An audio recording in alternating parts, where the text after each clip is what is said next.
All welcome to LTX classes. ఇప్పుడు మన LTX classes వాళ్ళు యూపీఎస్సి ప్రిలిమ్స్ ప్యాకేజ్ అనేది 9 కోర్సెస్ మీద ఆఫర్ చేయడం అనేది జరుగుతుందన్నమాట. సో అదే మనకి ఏంటి అంటే, ఒకటి history, geography, economy, polity, science and technology, environment, CSAT, current affairs, prelims test series ఇలాగా యూపీఎస్సీ ప్రిలిమ్స్ ప్యాకేజ్ అనమాట. ఇది లైఫ్ టైం వ్యాలిడిటీతో మీకు రాబోతుంది. అండ్ కోర్స్ వర్త్ వచ్చేసరికి కేవలం 19,999 రూపీస్ మాత్రమే. అండ్ దీని రిలేటెడ్ మీకు ఏమైనా ఇన్ఫర్మేషన్ కావాలనుకున్నా, ఎలా జాయిన్ అవ్వాలి ఏంటి అనుకుంటే యూ కెన్ కాల్ 7893899553. ఈ నెంబర్ కాల్ చేసి మీ డౌట్స్ అనేవి క్లియర్ చేసుకొని త్వరగా జాయిన్ అయ్యే ప్రయత్నం అనేది చేయండి. ఓకే, సో ప్రిలిమ్స్ ఎవరైతే ప్రిపేర్ అవుతున్నారో, ప్రిలిమ్స్ క్లియర్ చేయాలి అనుకుంటున్నారో వాళ్ళందరికీ కూడా ఇది చాలా మంచి ఆపర్చునిటీ. ఎగ్జామ్కి వెళ్ళే ముందు కంప్లీట్గా మిమ్మల్ని మీరు ఇవాల్యుయేట్ చేసుకోవడంలో టెస్ట్ సిరీస్ అనేది చాలా హెల్ప్ఫుల్ అవుతుంది. సో ఇంక్లూడింగ్ టెస్ట్ సిరీస్తో ప్రొవైడ్ చేస్తూ అన్లిమిటెడ్ కోర్సెస్ అనేవి మీకు ప్రొవైడ్ చేస్తున్నందుకు ఈ కోర్స్ అనేది లైఫ్ టైం వ్యాలిడిటీతో రావడం వల్ల మీకు ఇది చాలా హెల్ప్ఫుల్గా వర్క్ చేస్తుంది అనమాట ప్రిపరేషన్లోని. ఓకేనా? So welcome to LTX classes. And ఈరోజు 30 జనవరి 2024. అండ్ ఈరోజు ద హిందూ అనాలిసిస్ అనేది కవర్ చేయబోతుంది Shanti madam. Okay, yes, fine. So ఈరోజు ఫస్ట్ ఆర్టికల్ మీరు ఒకవేళ అబ్జర్వ్ చేసినట్లయితే, populism does not help public health.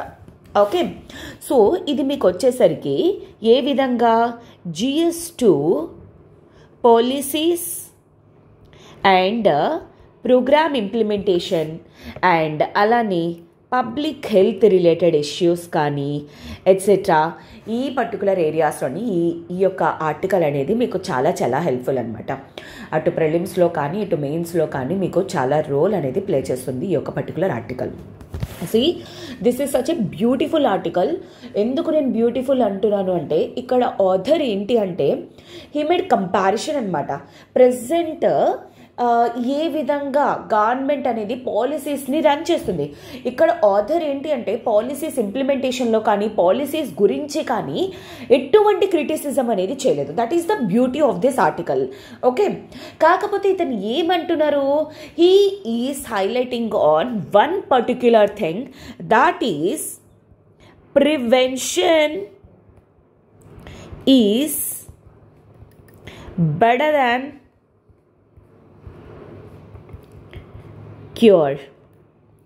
This is the single motto of this particular author అనమాట.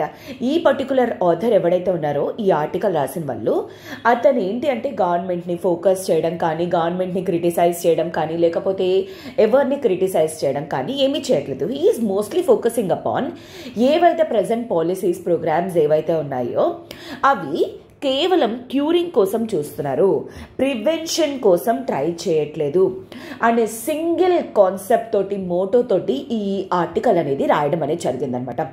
సో నా వరకు వస్తే that is the beauty of this article అని చెప్పేసి నేను చెప్తానమాట. అయితే ఇక్కడ ఒక వర్డ్ అనేది యూజ్ చేశారు, అదే పాపులిజం. పాపులిజం అంటే అర్థం ఏంటి అంటే, పాలసీస్ ఆర్ ప్రోగ్రామ్స్, ఏ పాలసీస్ కానీ ప్రోగ్రామ్స్ కానీ ఎప్పుడు కూడా ఎలా ఉంటాయి, pro people demanding. Okay madam, అంటే ఎలా చెప్తారు? ఫర్ ఎగ్జాంపుల్ లైక్ నేను మీకు ఈ వర్డ్ అర్థం చేసుకోవడానికి సింపుల్గా ఒక ఎగ్జాంపుల్ అనేది పెడతాను. ఏ అని ఒక పర్సన్, బి అని ఒక పర్సన్ ఉన్నాడనమాట. సో ప్రెజెంట్ ఏంటి అంటే ఇక్కడ లైక్ చాలా వరకు కూడాను ఇక్కడ ఏ అనేవాడు ఏం చేస్తున్నాడు, ఒక పర్టికులర్ విలేజ్ని డెవలప్ చేస్తున్నప్పుడు వాడు ఎలా అంటే like he is focusing upon ఏంటి, టోటల్ ప్రజలందరికీ కూడాను అంటే ఏంటి అంటే ఇప్పుడు వాళ్ళకందరికీ కూడాను ఏదో ఒక జాబ్ అనేది వచ్చేలాగా అంటే వెరీ షార్ట్ టర్మ్ మెషర్ అనేది తీసుకున్నాడు. జాబ్ అనేది వచ్చేలాగా టేక్ ఫర్ ఎగ్జాంపుల్ ఒక ఇండస్ట్రీ పెట్టడం, లేదు అంటే టేక్ ఫర్ ఎగ్జాంపుల్ అక్కడ రూరల్ ఏరియాస్లో ఉన్నారు కాబట్టి, పల్లెటూరులో ఉంటున్నారు కాబట్టి వాళ్ళకి ఆవులో, బర్రెలో, మేకలో అది ఇచ్చేయడం అనేది చేస్తున్నాడు. కానీ బి అనేవాడు ఏం చేస్తున్నాడు, హీ ఈజ్ ఫోకసింగ్ అపాన్ ఎలా వీడి పాలసీస్ అన్నీ కూడా, అంటే వీడి మేనిఫెస్టో అనేది ఎలక్షన్స్ ముందు ఏ విధంగా ఉంది, స్కూల్స్ కన్స్ట్రక్ట్ చేయటము, వెల్స్ అవి కన్స్ట్రక్ట్ చేయడము, అండ్ అదేవిధంగా హాస్పిటల్స్ అవి కట్టించడం కానీ, లేదా రోడ్స్ అవి కన్స్ట్రక్ట్ చేపిస్తాను ఇలాంటివన్నీ. కానీ వీడేంటి, ఇండస్ట్రీస్ తీసుకొస్తాను, లేదు అంటే ఈ పర్టికులర్ విధంగా ఆవులు బర్రెలు అవన్నీ పెడతాను ఎట్సెట్రా అని చెప్పేసి ఏ తాలూకా మేనిఫెస్టో.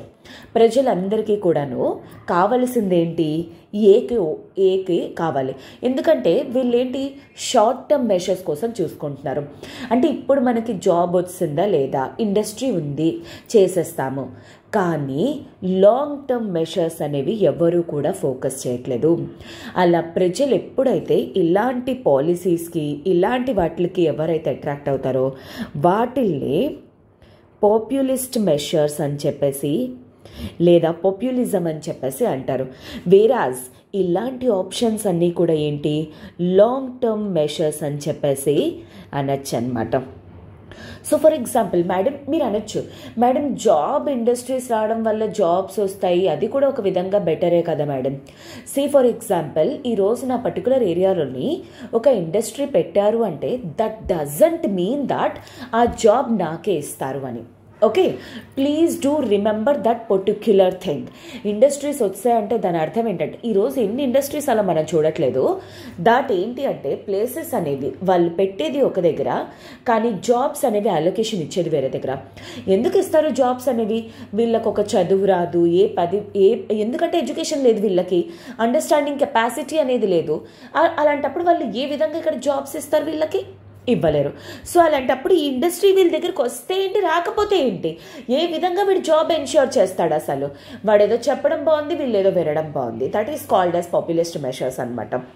కానీ ఇక్కడ వీడేం చేస్తున్నాడు, సెకండ్ లీడర్ ఎవరైతే బి లీడర్ ఉన్నాడో వాడు స్కూల్స్ కన్స్ట్రక్షన్ ద్వారా, హాస్పిటల్స్ కన్స్ట్రక్షన్ ద్వారా వీళ్ళ హెల్త్, ఎడ్యుకేషన్ అండ్ అలానే శానిటేషన్ ఇవన్నీ కూడా మెయింటైన్ చేస్తున్నాడు.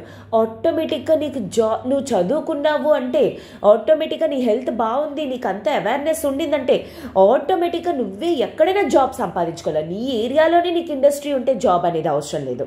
Okay, that is what actually ఈరోజు మనలో ఎంత మంది పీపుల్ ఆర్ దేర్, మనం ఉన్నది ఒక చోట, జాబ్ చేస్తుంది ఒక చోట. That is all depending upon your education, overall development, మన తాలూకా ఫోకసింగ్, మన తాలూకా అండర్స్టాండింగ్ బేసిస్ పైన ఉంటుంది. అందుకే ఎడ్యుకేషన్, హెల్త్, రోడ్స్ ఇన్ఫ్రాస్ట్రక్చర్, ఆటోమేటిక్గా హాస్పిటల్స్ రోడ్స్ కన్స్ట్రక్ట్ చేశారనుకోండి, ఏమవుతుంది, రోడ్స్ కన్స్ట్రక్షన్ చేయడం ద్వారా ఒక ఏరియా నుండి ఇంకొక ఏరియాకి ఆటోమేటిక్గా రీచబిలిటీ అనేది పెరుగుతుంది. దాంతో ఆబ్వియస్లీ ఏంటి అంటే కనెక్టివిటీ అనేది ఇంక్రీజ్ అవుతుంది, ఎక్స్పోర్ట్స్ ఇంపోర్ట్స్ అవి పెరుగుతాయి, గ్రోత్ అనేది ఆటోమేటిక్గా వస్తుంది. అలాంటిది నువ్వేం ఇండస్ట్రీస్ తెచ్చేసి అలా చేయగలవు. ఫస్ట్ రోడ్స్ కన్స్ట్రక్షన్ చేయు, ఫస్ట్ హాస్పిటల్స్ కన్స్ట్రక్షన్ చేయు, ఫస్ట్ స్కూల్స్ కన్స్ట్రక్ట్ చేయు. ఆటోమేటిక్గా ఎడ్యుకేషన్, హెల్త్ ఇవన్నీ వస్తే ఇవి లాంగ్ టర్మ్ సొల్యూషన్స్ అంటారు. These are short term solutions. ఎప్పుడైతే షార్ట్ టర్మ్ సొల్యూషన్స్కి ఎవరైనా అట్రాక్ట్ అవుతారు, they are called as populist measures అనమాట. అంటే ప్రజలకు అప్పుడు ఏది కావాలో దాన్ని ఫోకస్ చేసుకొని పర్టికులర్ గవర్నమెంట్స్ అన్నీ కూడా, లేకపోతే పర్టికులర్ పార్టీస్ అందరూ కూడా అలా వాగ్దానాలు చేస్తూ ఉంటారనమాట. So these are called as populism. అయితే ఇక్కడ ఆథర్ తాలూకా ఒపీనియన్ కూడా అదనమాట. పాపులిజం ఎప్పుడూ కూడాను does not health public health. ఇక్కడ టోటల్ ఫోకస్ అపాన్ అంతా కూడాను హెల్త్ రిలేటెడ్ అనమాట. అయితే ఆథర్ ఏమని చెప్తున్నాడు, లైక్ చాలా విలేజెస్లోనే ఏంటి అంటే పబ్లిక్ హెల్త్ మీద ఇష్యూస్ అనేవి పట్టించుకోవటం లేదు చాలా వరకు కూడాను. ఎవరికైనా సరే ఫర్ ఎగ్జాంపుల్ గవర్నమెంట్ వాళ్ళు చాలా వరకు చేస్తున్న పనులు ఈ కాలంలో ఏం చేస్తున్నారంటే, ఏ విలేజెస్లో కానీ ఏ పర్టికులర్ ఏరియాస్లోని ఏదైనా ఒక public health related, for example malaria related, dengue related వచ్చిందంటే అది ఎందుకు వచ్చింది, ఏంటి, దాన్ని ఏం చేస్తే అది ఇంకోసారి రాకుండా ఉంటుంది, అలాంటి పట్టించుకోవటం లేదు. అప్పటికప్పుడు హాస్పిటల్స్ ద్వారా ఇవన్నీ చేపించామా లేదా, అప్పుడు తగ్గిపోయిందా లేదా, క్యూర్ అయిపోయిందా లేదా. Only they are focusing upon cure but not upon prevention. That is what author is telling అనమాట. So in particular political leaders ఏమొచ్చి చాలా వరకు కూడాను ఎటువంటి ఇనిషియేటివ్స్ అనేవి తీసుకుంటున్నారు, ఇమ్మీడియట్ రిజల్ట్స్ కోసం మాత్రమే. ఇమ్మీడియట్ రిజల్ట్స్ ఏంటి, కొత్త హాస్పిటల్స్ అవి కన్స్ట్రక్ట్ చేసేయడము, లేదంటే ప్రైవేట్ హాస్పిటల్స్లోని సబ్సిడీస్ అంటే ఫ్రీగా ట్రీట్మెంట్ అనేది ప్రొవైడ్ చేశాడము, emergency response and populist health policies. అంతే తప్ప కానీ వీళ్ళు లాంగ్ టర్మ్ మెషర్స్ మీద ఎటువంటి ఫోకస్ అనేది పెట్టడం లేదు. Okay, beyond which is almost always due to budgetary constraints. ఎందుకు చేయరు, చాలా వరకు ఇవి చేయకపోవడానికి గల కారణం ఏంటంటే బడ్జెట్ అనేది సరిపోకపోవడం వలన. సో లీడర్స్ తాలూకా ఫోకస్ అనేది దేని మీద ఉండాలి, శానిటేషన్ పైన, డిసీజ్ సర్వైలెన్స్ అంటే అర్థం ఏంటి, డిసీజ్ అనేది ఎంతవరకు స్ప్రెడ్ అవుతుంది, ఎంతవరకు కంట్రోల్ అవుతుంది ఎట్సెట్రా అని చెప్పేసి, పబ్లిక్ హెల్త్ ఎడ్యుకేషన్ మీద కానీ, and prevent disease outbreaks. అసలు అవి రాకుండా చేయడం బెటర్. వచ్చిన తర్వాత క్యూర్ చేయడం దేనికి, అది రాకుండా చూసుకుంటే అది మంచిది కదా. అసలు అప్పుడు హెల్త్ ప్రాపర్గా ఉంటుంది అండ్ దాని గురించి తర్వాత తిరిగి ఇన్వెస్ట్మెంట్స్ అనేవి కూడా చేయాల్సిన అవసరం అనేది ఉండదు. So that is what author is clearly telling అనమాట. సో దానికోసం ఒక ఎగ్జాంపుల్ అనేది పెట్టారు, ఇండియాలోని ఇది జరిగింది, అందుకే ఆథర్ ఈ పర్టికులర్ విషయాన్ని రైజ్ చేయడం అనేది జరిగిందనమాట. So consider the story of dengue అనమాట. ఈ డిసీజ్ వచ్చేసరికి సిమ్టోమేటిక్ ట్రీట్మెంట్స్ మాత్రమే, నో డెఫినెటివ్ క్యూర్. ఎందుకంటే డెంగ్యూ రిలేటెడ్ మనకి ఏంటి అంటే సిమ్టమ్స్కి తగ్గట్టుగా, ఫర్ ఎగ్జాంపుల్ జలుబు తగ్గేదో వచ్చింది, దానికి తగినట్టుగా ట్రీట్మెంట్ అనేది ప్రొవైడ్ చేస్తారు. కానీ ఎగ్జాక్ట్లీ డెంగ్యూకి ఎటువంటి క్యూరింగ్ ఉంది అనేది అలా చేయటం లేదనమాట. ఎప్పుడైనా కేసులు పెరిగిపోతున్నాయంటే పొలిటికల్ లీడర్స్ ఏం చేస్తారు, స్టేట్ తాలూకా మెషినరీని అంతా యూజ్ చేసి ఇమ్మీడియట్ రిలీఫ్ క్యాంప్స్ అవి పెట్టడము, అండ్ అలానే లేకపోతే ఇమ్మీడియట్గా వాళ్ళందరికీ కూడా రిలీఫ్ ప్రొవైడ్ చేసేయడం చేస్తారు తప్ప కానీ ఇది ఎందుకు వచ్చింది, లాంగ్ టర్మ్ డెవలప్మెంట్, అలానే దీనికి ఎఫెక్టివ్ వ్యాక్సినేషన్ క్రియేట్ చేయడం కానీ, లేదు అంటే ఇమ్మీడియట్గా దాన్ని కంట్రోల్ చేయడానికి ఎటువంటి ప్రాక్టీసెస్ అనేవి చేయాలి, అలాంటి వాటి మీద ఏవి కూడా గవర్నమెంట్స్ అనేవి ఫోకస్ చేయట్లేదు. The focus providing emergency relief also side lines. ఇది ఇంపార్టెంటే, ఇది ఇంపార్టెంట్ కాదు అని చెప్పలేం.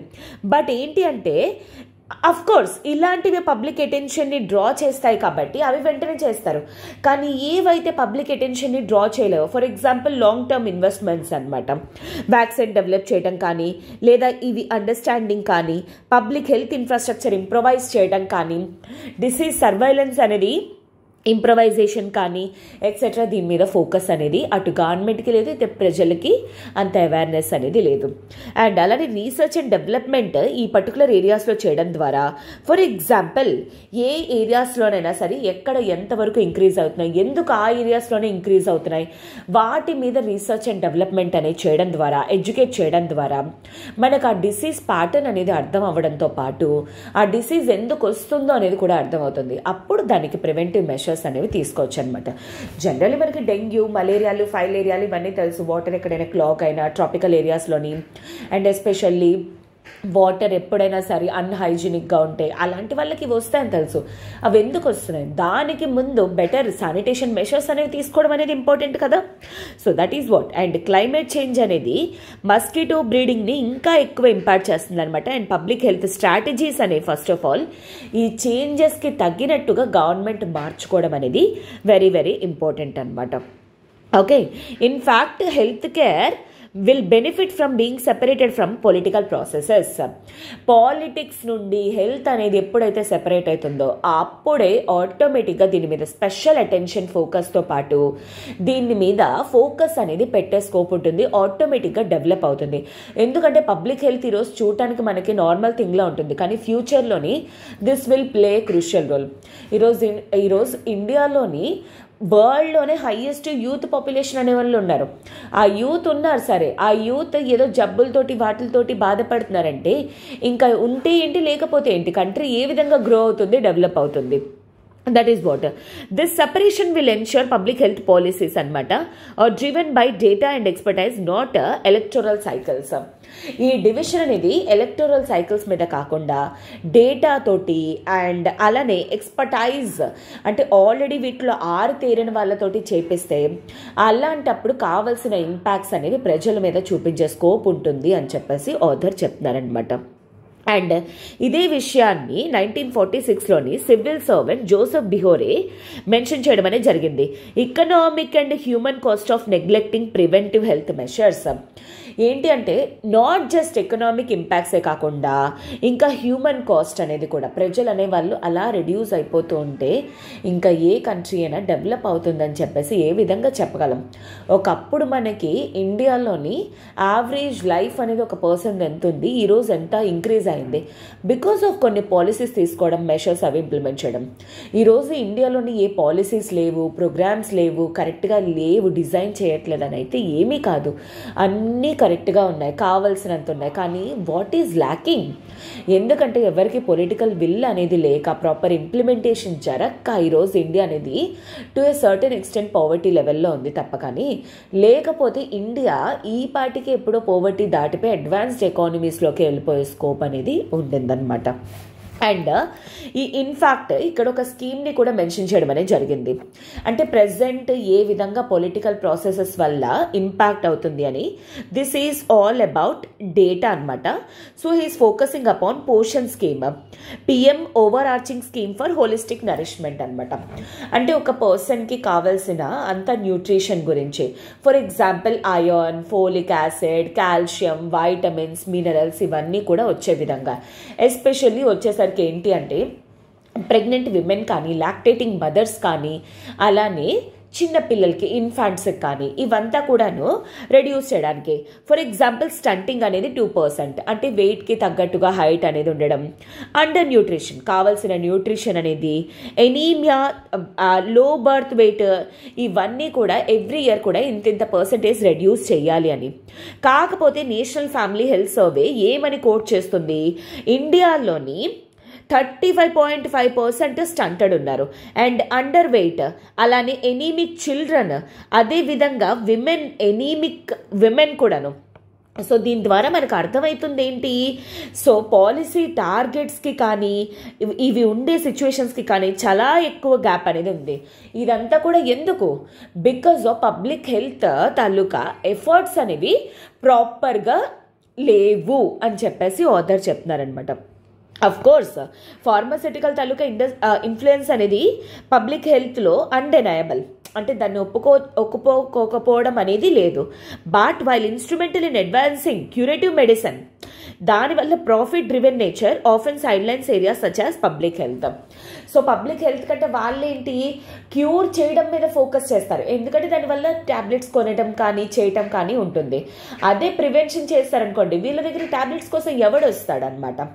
సో దానివల్ల ప్రాఫిట్ నేచర్ని ఆలోచించుకొని ఫార్మాస్యూటికల్ కంపెనీస్ వాళ్ళు దేని మీద ఫోకస్ చేస్తున్నారు, క్యూరింగ్ పైన ఫోకస్ చేయడం అనేది జరుగుతుంది. సో దీని గురించి కూడా యూఎస్కి ఇండియాకి కంపేర్ చేయడం అనేది జరిగింది. ఇండియాలోనే కానీ యూఎస్లో కానీ ట్యూబర్కులోసిస్ అనేది ఫైట్ చేయడం కోసం సేమ్ మెడిసిన్ అనేది యూజ్ చేస్తున్నారు. కానీ ఇండియాలోని ఎన్ని కేసెస్ అనేవి ఉన్నాయి కంపారిటివ్లీ, అండ్ అలానే యూఎస్లో ఎన్ని కేసెస్ అనేవి కంపారిటివ్లీ రెడ్యూస్ అయ్యాయి అని చెప్పేసి ఫోకస్ చేస్తున్నారనమాట. సో ఇది నాట్ జస్ట్ మెడికల్ ట్రీట్మెంటే కాకుండా poverty, sanitation, over crowding effect, poorly organised urban housing, ఇవన్నీ కూడా ఇండియాలో ఉండడం వల్లే apart from medical treatment government వీటి మీద కూడా ఫోకస్ చేయాలి. ఎందుకంటే advanced economies are showing this results. అలాంటప్పుడు ఇండియాకి ఎందుకు ఈ రిజల్ట్ రాదు if at all properly implement చేస్తే? That is what author is questioning అనమాట. అయితే వీటన్నిటికీ కూడా సొల్యూషన్ అనేది ఏంటి అంటే behavioural change or attitudinal change అని చెప్పేసి అంటారు. అంటే అర్థం ఏంటి, ఫస్ట్ ఆఫ్ ఆల్ ప్రజల తాలూకా బిహేవియర్లో కానీ పొలిటికల్ లీడర్స్ తాలూకా బిహేవియర్లో కానీ చేంజ్ అనేది రావాలి.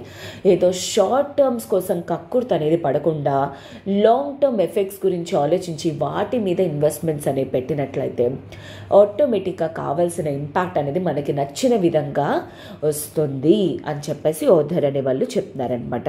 ఓకేనా? సో అదే ఇప్పుడు ప్రజెంట్ అందరూ కూడా పాపులిస్ట్ పాలసీస్ మీద టెండెన్సీస్ అనేవి అయిపోతున్నాయి, కానీ వాటి వల్ల ఎటువంటి ఇంపాక్ట్ అనేది ఉండదు. ఇన్ఫ్యాక్ట్ ఇప్పుడు పబ్లిక్ ఇంజనీరింగ్ అని చెప్పేసి పబ్లిక్ హెల్త్ ఇంజనీరింగ్ లాంటి కోర్సెస్ మీద కొంచెం ఇన్వెస్ట్ చేయడం అండ్ స్టడీ మీద చేయడం కానీ రీసెర్చ్ అండ్ డెవలప్మెంట్ మీద కానీ అలాంటివి చేయడం ద్వారా ఈవెన్ దో అవి పాపులిస్ట్ మెషర్స్ కాకపోయినా, ఎందుకంటే ప్రజలకు అంత అవేర్నెస్ అనేది ఉండదు, వాళ్ళకే అంత అవేర్నెస్ ఉంటే ఎందుకు ఈ పర్టికులర్ గవర్నమెంట్స్ అనేవి ఈరోజు ఎందుకు ఉంటాయి?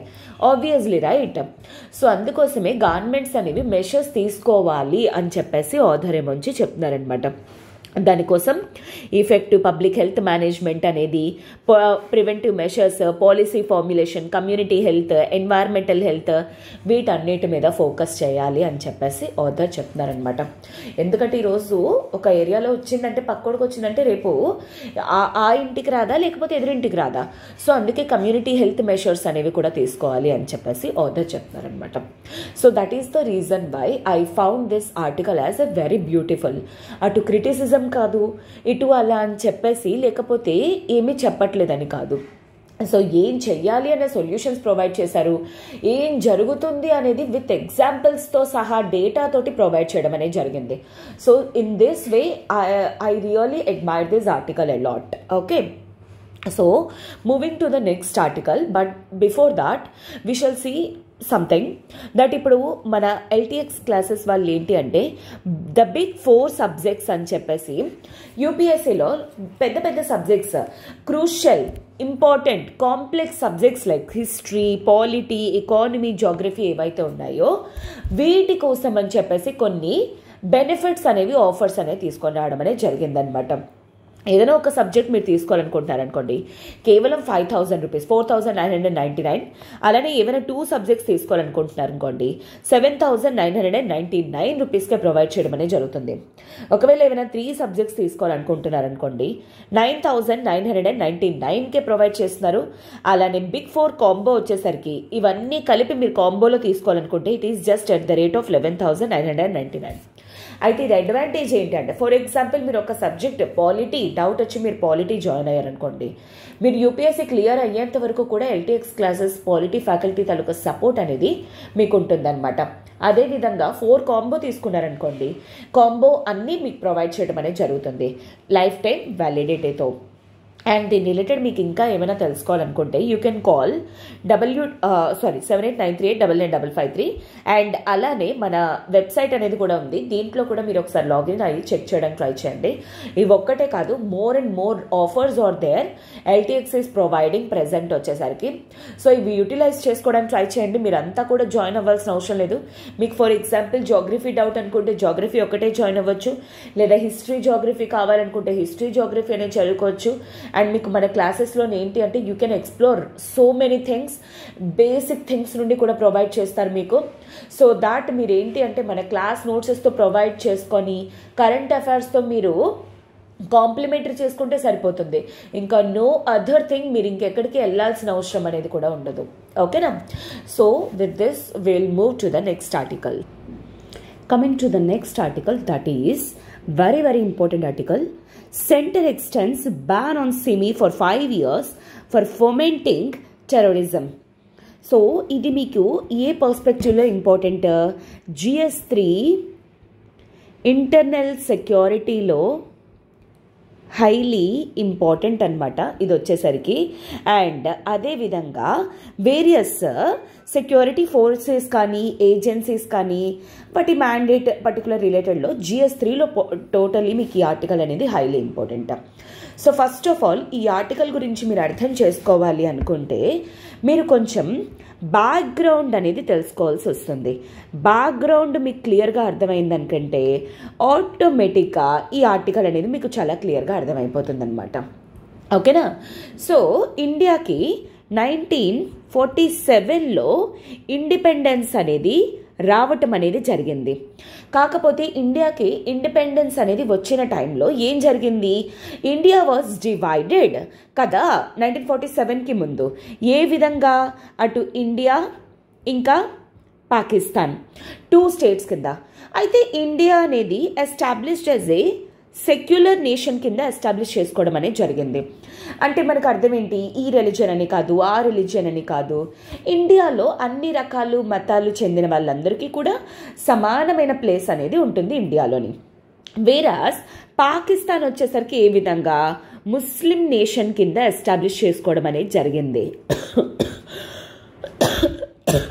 I'm sorry. ముస్లిం నేషన్ అంటే ఏంటి, ఈ కంట్రీలోని కేవలం ముస్లిమ్స్ అనే వాళ్ళే డామినేటెడ్ అండ్ అథారిటేటివ్గా ఉన్నట్టు వాళ్ళు ఎస్టాబ్లిష్ చేసుకోవడం అనేది జరిగిందనమాట. అయితే చాలా వరకు కూడా ఏం జరిగింది, కాశ్మీర్ రిలేటెడ్ ఇష్యూ అనేది మనకి ఇండియాలోనే ఉండింది. అండ్ నార్త్ ఈస్ట్లో కూడా Muslims and China Pakistan taluka impact అనేది ఇండియా మీద ఉందన్నమాట. సో చాలా వరకు కూడా ఏం చేస్తున్నారు, వీళ్ళ తాలూకా ఫోర్స్ వల్ల, ఇంపాక్ట్ వల్ల ఇండియాలోని చాలా పార్ట్స్ అనేవి పాకిస్తాన్లో కలిసిపోవాలి, లేకపోతే చైనాలో కలిసిపోవాలి, లేకపోతే ఇంకేదో ఏరియాస్లో కలిసిపోవాలి అని చెప్పేసి ఇలాంటి రాడికల్ ఐడియాలజీ అనేది ఇండియన్ పీపుల్స్లో స్ప్రెడ్ చేయడం అనేది జరుగుతుందన్నమాట, డిఫరెంట్ టాక్టిక్స్ అనేవి యూజ్ చేయడం ద్వారా. సో అది కంట్రోల్ చేయడం కోసం అని చెప్పేసి ఇండియాలోని గవర్నమెంట్ ఆఫ్ ఇండియా 1967లోనమాట మినిస్ట్రీ ఆఫ్ హోమ్ అఫైర్స్, గుర్తుపెట్టుకోవడానికి ట్రై చేయండి, మినిస్ట్రీ ఆఫ్ హోమ్ అఫైర్స్ ఇలాంటి వాటిల్ని కంట్రోల్ చేయడం కోసం అని చెప్పేసి ఏం పాస్ చేయడం జరిగింది, అన్లాఫుల్ యాక్టివిటీస్ ప్రివెన్షన్ యాక్ట్ అని చెప్పేసి 1967లో పాస్ చేయడం అనేది జరిగింది. అయితే ఇది దేనికి పాస్ చేయడం అనేది జరిగింది, ఒకటి ఏంటి అంటే యాంటీ ఇండియా మూమెంట్స్ని కంట్రోల్ చేయడం కోసం, అలానే సెసెషనిస్ట్ మూమెంట్స్ని కూడా కంట్రోల్ చేయడం కోసం. సెసెషనిస్ట్ మూమెంట్స్ అంటే అర్థం ఏంటి, ఇండియా నుండి బయటికి వెళ్ళిపోయే థాట్స్ని సెసెషనిస్ట్ మూమెంట్స్ అని చెప్పేసి అంటాము. అలాగే ఏ గ్రూప్స్ అయితే ఎవరైతే ఇలాంటి ఐడియాలజీ స్ప్రెడ్ చేస్తారో అలాంటి వాళ్ళని, అలాంటి ఆర్గనైజేషన్స్ని డీల్ చేయడం కోసం అని చెప్పేసి ఈ విధంగా ఈ యాక్ట్ అనేది పాస్ చేయడం అనేది జరిగింది.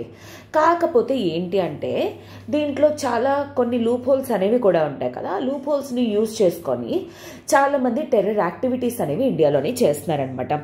అయితే మేడం ఇంతకీ టెర్రర్ అంటే ఏంటి, టెర్రరిజం అంటే ఏంటి? So see that according to this particular act, terrorism అంటే ఏంటి ఈ యాక్ట్ ప్రకారంగా? సో ఏ యాక్ట్ అవ్వనివ్వండి, ఎనీ యాక్ట్ అనమాట.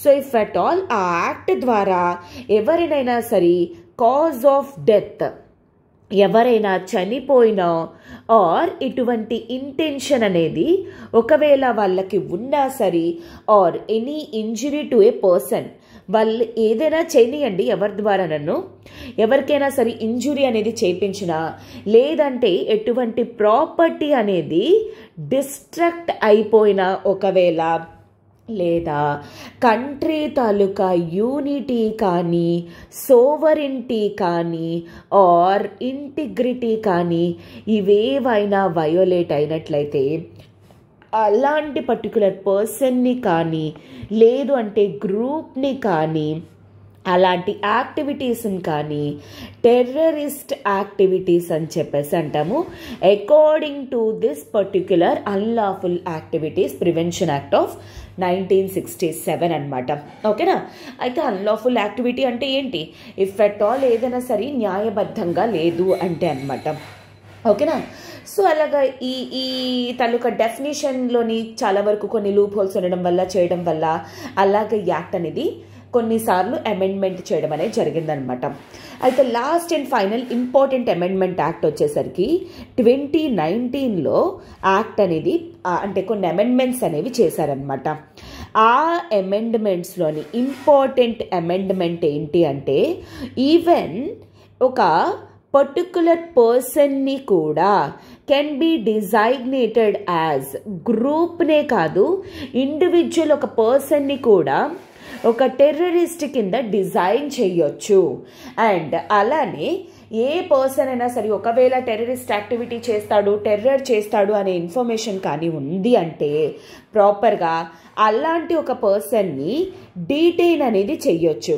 అంటే ఛార్జ్ చేయకుండా, ట్రయల్ చేయకుండా అప్ టు 180 డేస్ వరకు. సో వాడు చేసే పర్టికులర్ టెర్రర్ యాక్టివిటీ అనేది కంట్రోల్ చేయడానికి, ఆపడానికి. అండ్ అదేవిధంగా ఈ యాక్ట్ ప్రకారంగా ఏ పర్సన్ ఎవడైనా సరే, ఫర్ ఎగ్జాంపుల్ టెర్రర్ యాక్టివిటీ అనేది చేశాడనుకోండి, ఏదైనా సరే ఇండియాలోని యూనిటీ అనేది పోవడానికి కానీ, ఇంటిగ్రిటీ పోవడానికి, మొత్తం అంతా చేయడానికి అలాగే ఎవరైనా చేశారనుకోండి, అలాంటి వాళ్ళు దొరికిపోతే అలాంటి వాళ్ళకి హయ్యెస్ట్ పనిష్మెంట్ వచ్చేసరికి ఏంటి అంటే డెత్ పెనాలిటీ, లేదు అంటే ఆర్ అదర్వైజ్ లైఫ్ ఇంప్రిజన్మెంట్ అనేది ఉంటుందన్నమాట. అండ్ అలానే ఈవెన్ ఎన్ఐఏ అనేది కూడాను, national investigation agency, all over India దీనికి పర్మిట్ అనేది ఉంది ఇటువంటి కేసెస్ అన్నీ కూడా ట్యాకిల్ చేయడం కోసం అనమాట.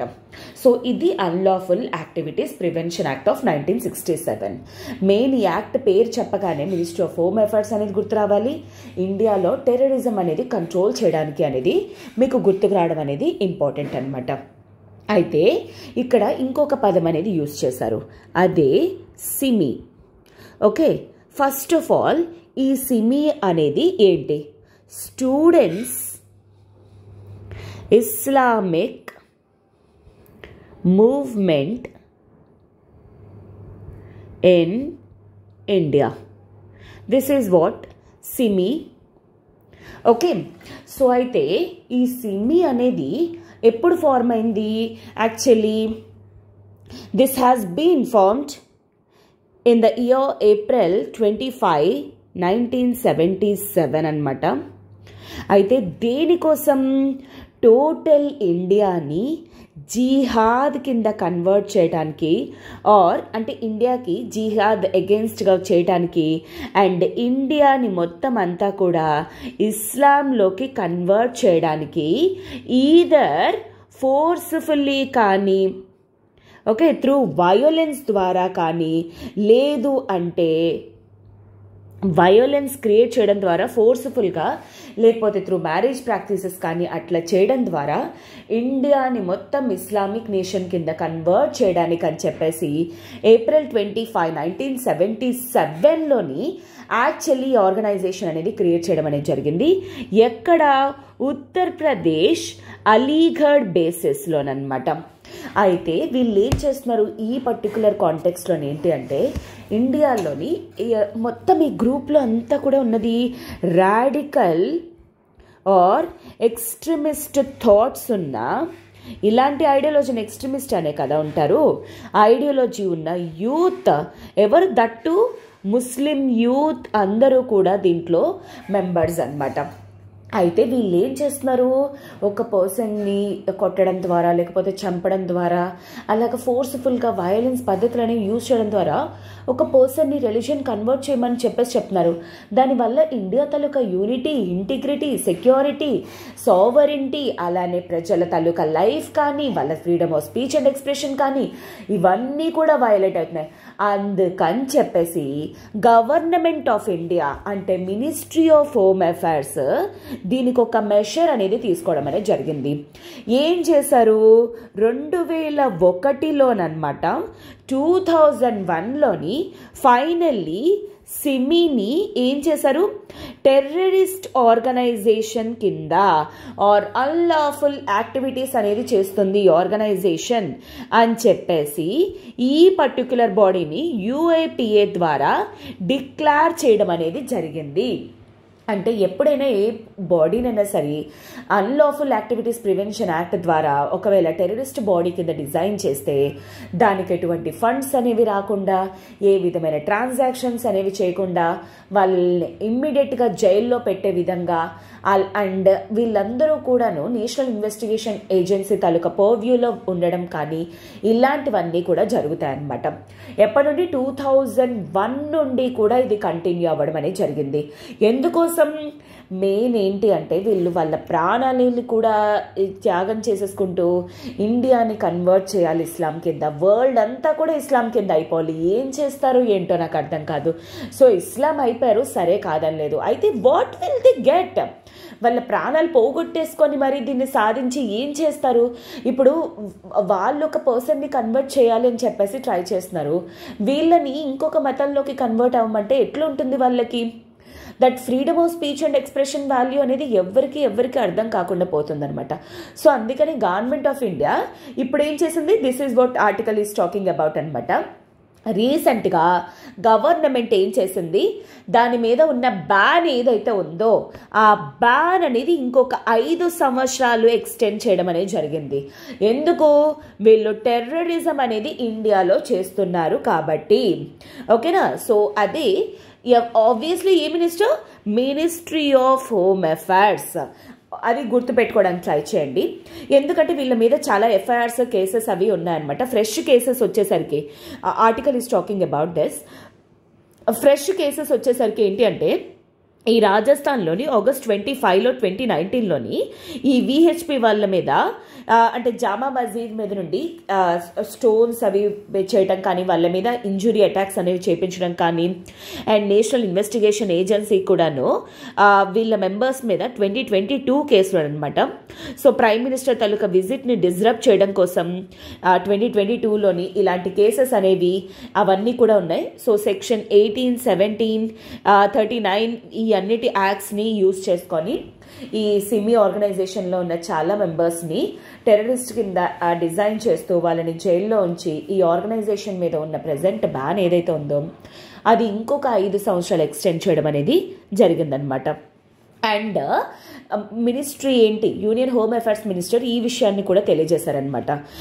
ఈవెన్ గవర్నమెంట్స్ లైక్ ఆంధ్రప్రదేశ్ కానీ, గుజరాత్, జార్ఖండ్, కేరళ, మహారాష్ట్ర, మధ్యప్రదేశ్, రాజస్థాన్, తమిళనాడు, తెలంగాణ, ఉత్తరప్రదేశ్ ఇవి కూడా సిమి అనే ఆర్గనైజేషన్ని అన్లాఫుల్ అసోసియేషన్ కింద డిక్లేర్ చేయమని ఈ పర్టికులర్ స్టేట్స్ అనేవి కూడా రిటర్న్ రిపోర్ట్స్ అనేవి ఇచ్చారు అని చెప్పేసి మినిస్టర్ చెప్తున్నారనమాట. ఓకేనా. So this is all about that. ఈ పర్టికులర్ ఆర్టికల్ మనకి చూస్తే ఇంపార్టెంటా కాదా అనిపిస్తుంది, కానీ దీంట్లో తెలుసుకోవాల్సింది ఎంత ఉంది. అన్లాఫుల్ యాక్టివిటీస్ ప్రివెన్షన్ యాక్ట్ అంటే ఏంటో తెలియాలి, సిమి అనేది ఎందుకు టెర్రరిస్ట్ ఆర్గనైజేషన్ అనేది తెలియాలి, ఇది ఎప్పుడు స్టార్ట్ అయింది, వీళ్ళ తాలూకా మోటివ్ ఏంటి, ఇంటెన్షన్స్ ఏంటి అనేవి మీకు తెలియాలి. సో ఇప్పుడు ఆటోమేటిక్గా మీకు అర్థమై ఉంటుంది ఈ యాక్ట్ ప్రకారంగా దాన్ని ఎందుకు బ్యాన్ చేశారు అనేది. వాళ్ళ తాలూకా మోటివ్సే రాడికల్ ఉన్నాయి. అలాంటప్పుడు వీళ్ళని అన్లాఫుల్ యాక్టివిటీస్ కాకపోతే ఇంకా సొసైటీకి మంచి చేసామంటారా ఏంటి? ఫస్ట్ ఆఫ్ ఆల్ మనకి కాన్స్టిట్యూషన్ ఇస్తున్న freedom of speech and expression violate చేసేస్తున్నారు. ప్రజల తాలూకా వాల్యుబుల్ వర్త్ లైఫ్ అనేది తీసేసుకోవడానికి ట్రై చేస్తున్నారు. ఎవరు ఒపీనియన్స్కి కానీ వాటికి వాల్యూ అనేది ఇవ్వటం లేదు. వయోలెన్స్ యూజ్ చేయడానికి వాళ్ళు ఎవరు? సో కంట్రీ తాలూకా సోవరెంటీ పోతుంది, సెక్యూరిటీ పోతుంది. అందుకే దీన్ని టెర్రరిస్ట్ ఆర్గనైజేషన్ కింద డిక్లేర్ చేయడం అనేది జరిగిందనమాట ఈ పర్టికులర్ యాక్ట్ ద్వారా. ఓకేనా. I hope this is very much clear to you. And moving to the next article. So moving to the next article, that is improving battery technologies for speedy electronic vehicles adoption. So first of all you must know ఇది దేంట్లో మనకి important అనేది.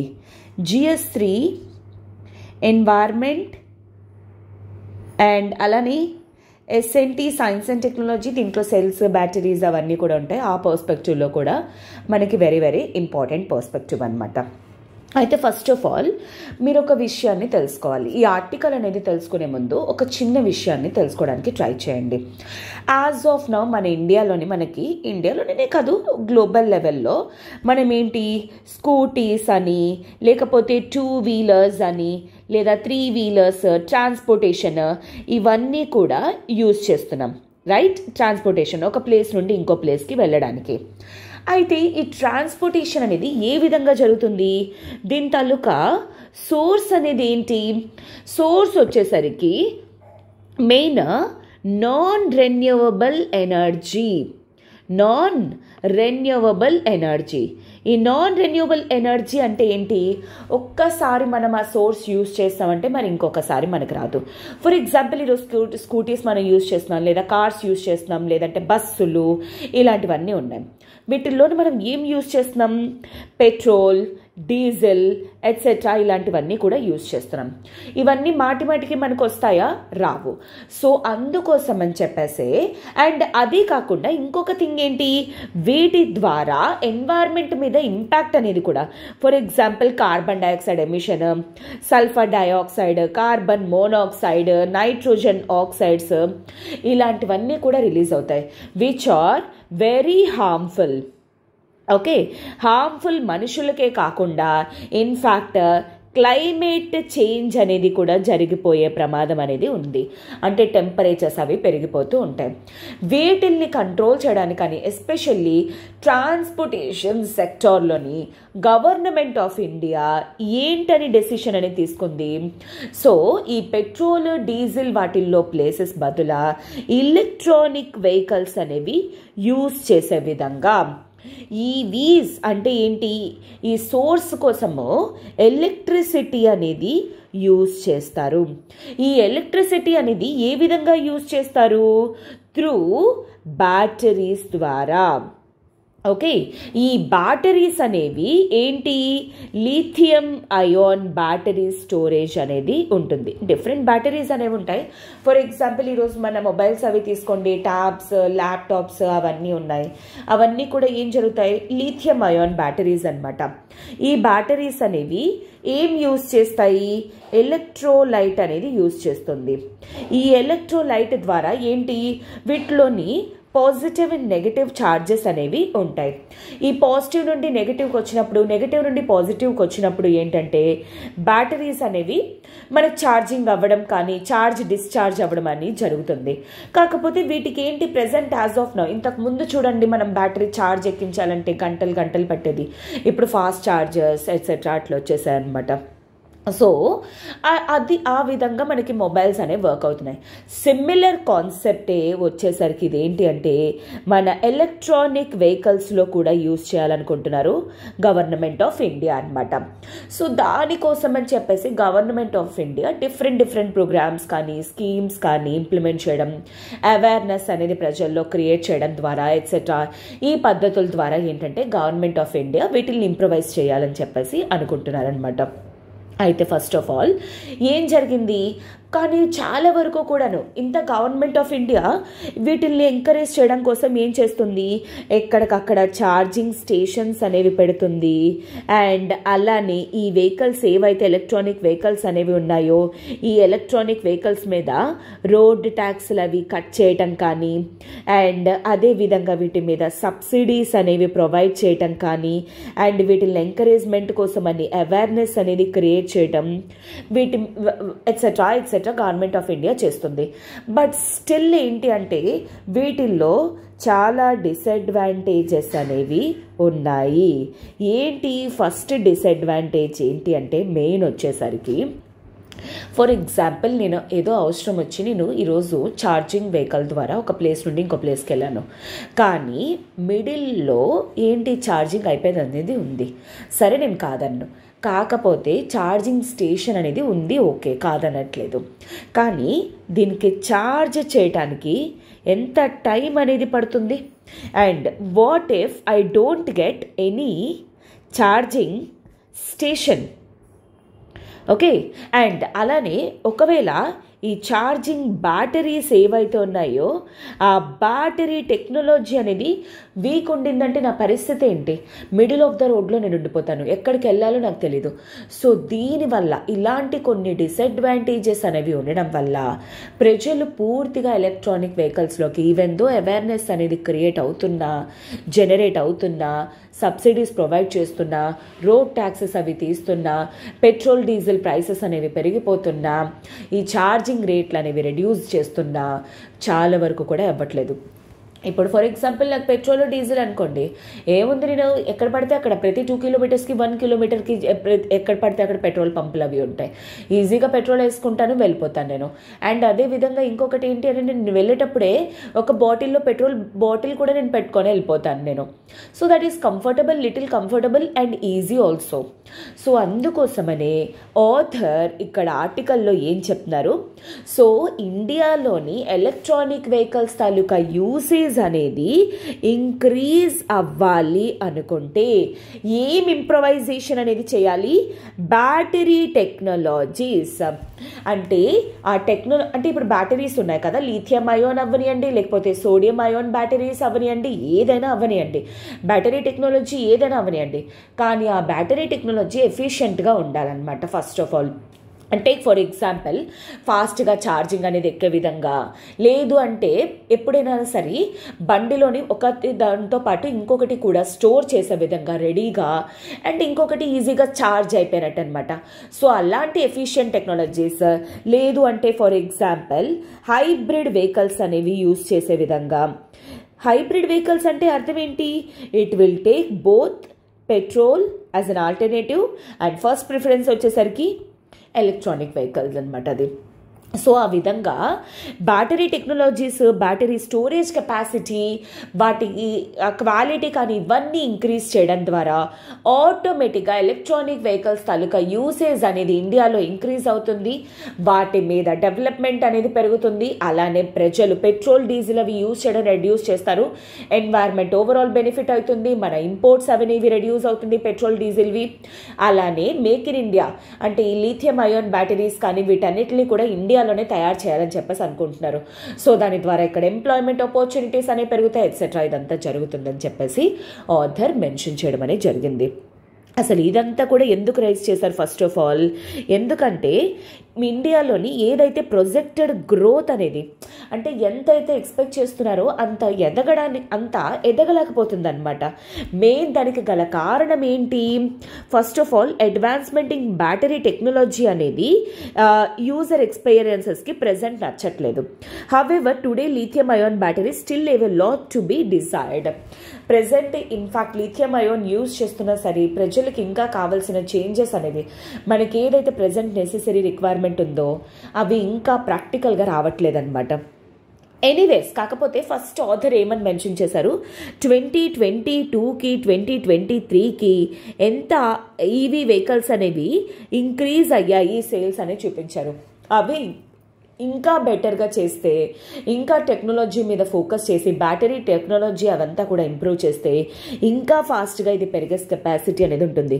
On improving the battery, the lithium ion battery గురించి and వీటి related ఏవి చేస్తే better అవుతుంది అనేది ఆథర్ క్లియర్గా మెన్షన్ చేయడం అనేది జరిగిందనమాట. ఓకేనా? I hope this is very much clear for you. And దీనికోసం అని చెప్పేసి గవర్నమెంట్ ఆఫ్ ఇండియా ఇంప్లిమెంట్ చేస్తున్న స్కీమ్ అనేది ఏంటి అది కూడా గుర్తుపెట్టుకోవడానికి ట్రై చేయండి. That is your FAME faster adoption mobile vehicles, electronic vehicles అనమాట. Ministry of heavy electronics, heavy industries implement చేస్తున్నారు ఈ స్కీమ్ని. ఎందుకోసం? For the implementation of electric vehicles in India. This is highly important for you.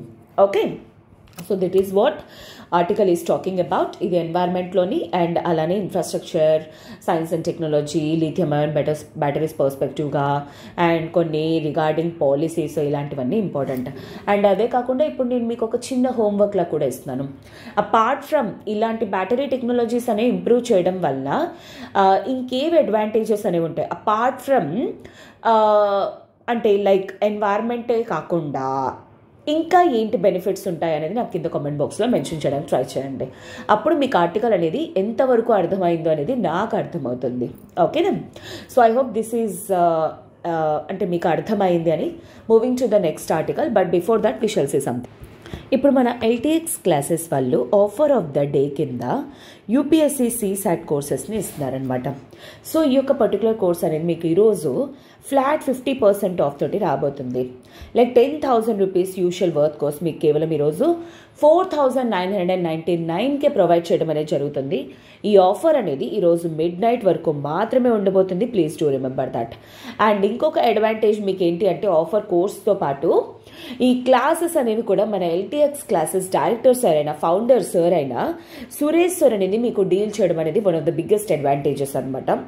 And ఈ course మీకు life time వ్యాలిడిటీతో రావడం వల్ల ఏంటంటే కేవలం మీరు సీసాట్ అనే కాదు, ఇంకే కాంపిటేటివ్ ఎగ్జామ్స్కి ప్రిపేర్ అవుతున్నా సరే మీకు హెల్ప్ఫుల్ అవుతుంది. ఎందుకంటే this comes with life time validity opportunity. And దీని రిలేటెడ్ మీకు ఏమైనా ఇన్ఫర్మేషన్ ఎట్సెట్రా కావాలనుకుంటే యూ కెన్ కాల్ 7893899553. ఈ నెంబర్ కాల్ చేసి మీ డౌట్స్ అనేవి క్లియర్ చేసుకొని త్వరగా జాయిన్ అయ్యే ప్రయత్నం అనేది చేయండి. ఓకేనా? So next article, that is such good article. Delhi high court upholds anti profiteering clause of GST laws. So first of all ఇది మీరు అర్థం చేసుకోవాలి అనుకుంటే ఇది దేంట్లో వస్తుంది? GS2 పాలిటీ అండ్ అలానే లెజిస్లేటివ్ మెకానిజంలో ఇంపార్టెంట్, అండ్ అలానే బాడీస్, ఆర్గనైజేషన్స్ అండ్ అట్లనే జిఎస్టీ పరంగా ఎకానమీ పర్స్పెక్టివ్లోని కూడా మీకు ఇంపార్టెంట్ అనమాట ఈ ఆర్టికల్ అనేది.